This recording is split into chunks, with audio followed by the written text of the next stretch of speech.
Hey, welcome to TYT Sports RotoWire. I'm Heather Ankeny with Ben Mankiewicz. How you feel this morning, Ben? I've been to the dentist, had a lot of Novocaine on this side of the mouth, and then like a couple of hits of Xanax. I don't like the dentist. I just went for a teeth cleaning, but I can't have the people in my mouth. I can't. This is going to be so and then much and so she looks down sometimes at my feet. My feet are like this. They're just they're rigid the whole time. But I got through it. Kids, I'm a man. I toughed it out with a tremendous amount of drugs. Yeah. I toughed out a teeth cleaning. That's the kind of guy I am. All right, what are we starting with today, you guys? Beating the book, yes? Sure. Mr. Rubin? How'd you do? Wait, Dun, dun, dun, dun. Well, Chris I went Liss. 5-0. I went 5-0. That's how I did. I crushed it. Look, take a look. These are good as gold. Did I get lucky on any of these? Not really. Not really. Nope. These were good. Yeah, I had I got off the Giants, although I did bet them at +4, so I won. I had DC and I had the Vikings. Do you see, Ben, that they are now officially called the Pigskins here on Yeah, TYT Sports? I like it. Yeah, I had DC and I had the Vikings, and I guess I won one other one. But so now you're 33-26. You've made a nice move. So what's Ben? 33? Let's 31-28, maybe. Can we see my picks? Yeah. Yeah, I was against you on the Titans. That was a bad pick. And the Texans, I would never. There was that brief moment there at 19-13. They had the ball, but they never. That Mallet-led offense never looked like it was going to move downfield. And then the other three, those were solid wins as well. The Rams, of course, almost stealing that game. It's funny. I bet the Chargers at 10-6 at halftime. The Chargers were -4, so basically you're getting pick 'em for the game. Right. And they took charge. It was 27-17 with 2.5 minutes to play, and then they should have lost the game. Yeah. Yeah, and then got the pick on the goal line. So two things. I had two great I told the story yesterday, but it's more relevant here. Two great gambling wins, which most gambling stories are about the hideous defeats. Right. But I had the Chargers in the second half, which means they had to win, and then they are up 27-24, and all of the Rams, after the Kenny Britt great catch, the Rams are at first and goal at the 4. And a touchdown wins the game. They get the pick. So I steal that one. And then the other one is the Redskins, by the time I bet it, +10.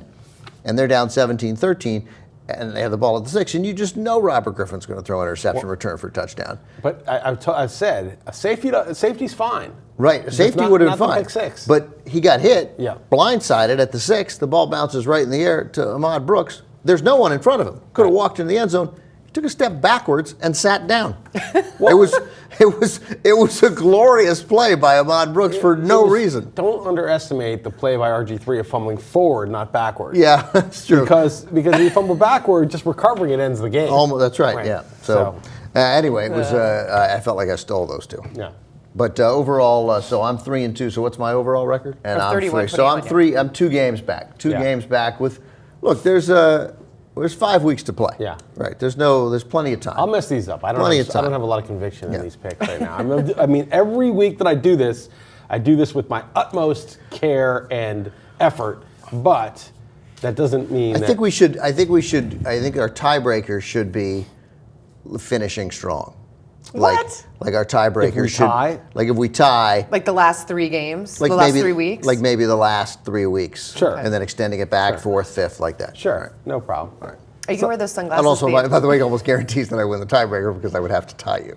That's true. That's a very bad. Genius. I got you to agree in a genius move. I'm not worried. Oh, look at that. This is the week that you'll catch up, and then I'll win the tiebreaker. All right. Well, what's going on this week? We have a lot of early games. I wrote down 7 games here, and I'm not sure that I actually picked them. I just remembered thinking, oh, these 5, then I added a few more, and so I'm going to pick them right now, live. I'm going. Is that the care and concern? No, I mean I use care and concern, obviously, but here we go. Okay, I like Carolina laying 3 at home against Minnesota. I had Minnesota as my best bet last week. I just think Carolina's bad, but Minnesota's offense is just atrocious. It's just horrific. You don't believe in Teddy Bridgewater? I believe he exists. I believe in the historical Teddy Bridgewater. I don't believe he's a good quarterback, though. I forget about you and the semantics. Yes. Okay. You got to be very precise when you speak to me. It's very dangerous. All right, so I also like the Steelers.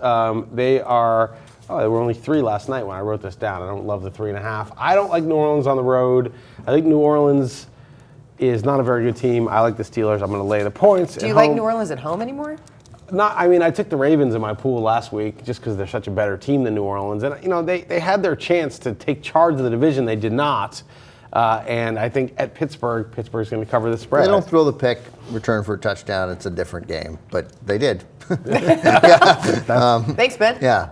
No, I hear you. It's a fluky play. It's fluky, but like in years past, New Orleans, whether at home or on the road, they probably protect Breeze enough. And so there were a lot of guys around. He was a little pressured. He rushed the throw. It gets picked, taken back for a touchdown. It doesn't happen. It's not totally random. They're a different team, and they're turning the ball over more. Yeah, I agree with that. I think I'm going to take Detroit on Thanksgiving and lay the 7. I hate Detroit. I despise them. I've been going against them all year, sometimes with success last week, sometimes with no success. But I just think the Bears are a broken team. Jay Cutler, against Tampa, to put up that kind of line and just luckily win and kind of, lucky to win the week before. They just ran into a horrible Minnesota team the week before. I think in Detroit's going to flex its muscles in that Thanksgiving Day game and blow out the Bears. I'm taking Detroit. What's the score going to be? 30 to 17 or something like that. Oh, which happens to be the total. Oh, is it 47? I just made that up. Yeah, so that's then you can believe that now. Okay. So how many is that? That's 3. Man, I had 7 of these written down. I think I'm going to take Tampa. As much as I just mocked the Bears, their D has played really well twice. I know RG3, the first game against the Redskins, or the Bullets, or whatever you call them, the Bullets have been so inept, that I don't want to credit Tampa's D, but then they did it again against Chicago. I don't know what it is. They're the worst defense in the NFL leading up to 2 weeks ago, but maybe they turned a corner. I'm going to take them against whoever it is they're playing. I wrote it down somewhere. Bengals. They're playing Cincinnati at home and getting 4. And Cincinnati's playing better, but I think it's a good time to sell them. And then finally, I'm going to go with Cleveland. I know they got a little lucky last week. Hoyer played horribly. He threw some terrible balls, but I like them. At Buffalo? At Buffalo. It's a tough game, but Josh Gordon... Probably, again, not in Buffalo. Right, which is great. Oh, really? Mm-hmm. Yep. I didn't hear that. Well, yeah, we'll see. Still under snow before? And it could be in Detroit again because the Lions are playing Thursday. Buffalo never loses at Detroit. That's right. They kill teams at Detroit. Yeah. I like Cleveland. I like selling Buffalo high, and I think Hoyer will play better. And I think Josh Gordon is a game changer. So those are my 5 picks, and we shall see. All right, well, I have some ground to make up. We overlap on one pick, but go against each other in one pick. Okay. So we'll start on Thanksgiving. I'm going to take the Bears. I thought that down 10-0 at halftime. I tried to put in a second half bet on the Bears. I didn't get it down on time, so that was frustrating. Why? Well, because they dominated the second half. No, why didn't you get it in on time? Just too late by the time I realized it missed kickoff. Right.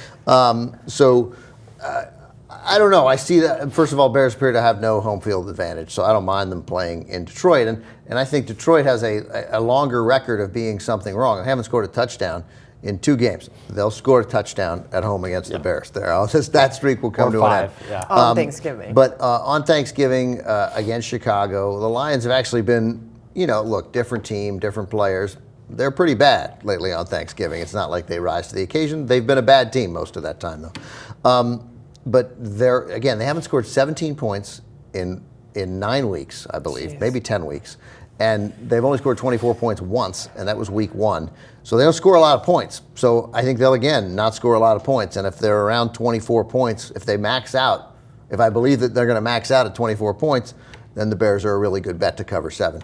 So I like the Bears on Thanksgiving. Jay Cutler's going to give the defense, though, 1, and they'll get the 31 based on that. Look, and no one's going to, if I win that bet, I'm not going to be like, I can't believe I lost that bet. Believe me. But I'm going to take him in part because I want some action on Thanksgiving. But it turns out I'm going to have double action on Thanksgiving because I'm going to take Seattle in San Francisco. I think the Seahawks have turned the corner. The defense looks better. And San Francisco hasn't. They look terrible. They had no business beating the Giants, and they barely beat Washington at home. They look bad, and it wouldn't surprise me to see them against the way their offense is. It just would not surprise me to see them score 9, 10, 13 points in that game against Seattle. But they're both still in it, right? San Francisco and Seattle? Sure, they're both 7-4. It's a huge game. Yeah. And the team that, if one of those teams can sweep these two, because they have 2 left, that team probably guarantees itself, if not the division, one of the wild cards, certainly. So you think that's Seattle? So I'm going to take Seattle. Then I'm going to stick with it. I bet the Giants 2 straight weeks. I should have won 2 weeks ago. I did win this week. they're not that bad. They all of a sudden have one of the 5 most dynamic offensive players in the NFL. Eli looks better. I don't see him getting flustered by that Jacksonville defense, and it's under a field goal.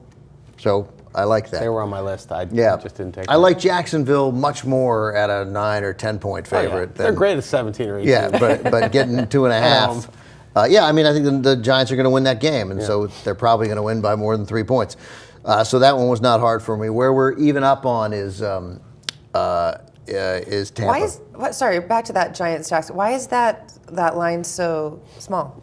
Because the Giants have lost like 7 in a row. Yeah, the Giants, they're 3-8. And they're on the road. They're not a good team. At Jacksonville? They're bad at football. All right. The Giants are a doormat almost, but Yeah. they're not really the way Right, they they're not play. doormat. How do you guys really Borderline. feel about the Giants? Well, they're Okay, 3-8, and they probably just off the top of my head should be 5-6. Right. Like they're an average team that's They're like got a slightly below average team. Yeah, and Eli, he's not going to throw. He's not throwing 5 interceptions against the Jaguars. It's not going to happen. No more than 3. Max out at 3. So again, I don't feel great about that game, but I'm going to stick with the Giants. All right. And then I like Tampa Bay. They have been playing better. They did get. I think they got manhandled in the second half against the Bears a little bit. Certainly in the third quarter, Bears were down 10-0. Then they scored 21 points in the third quarter. Something is. Cincinnati's playing better, but we've also seen how capable they are of playing very poorly. And the amazing thing is the Buccaneers are 2-9, and at some point there's going to be a speech this week where they say, if we win out, we'll probably win the division. That's Tampa crazy. Bay at 7-9, and if we go 4-1, we're probably going to be in a tiebreaker at 6-10 in that division, or a good chance of it. So they have something to play for. They're not rolling over. I like Tampa Bay. That's the one we double up on. And the final pick, Atlanta just finds a way to do stuff wrong consistently, and so I think Arizona now is you're buying a little low on Arizona. I think 2 weeks ago they probably would have been above a field goal in that game, 3.5 or 4. So I like them at 2.5 in Atlanta to beat the Falcons. All right? Good luck, and good luck to you.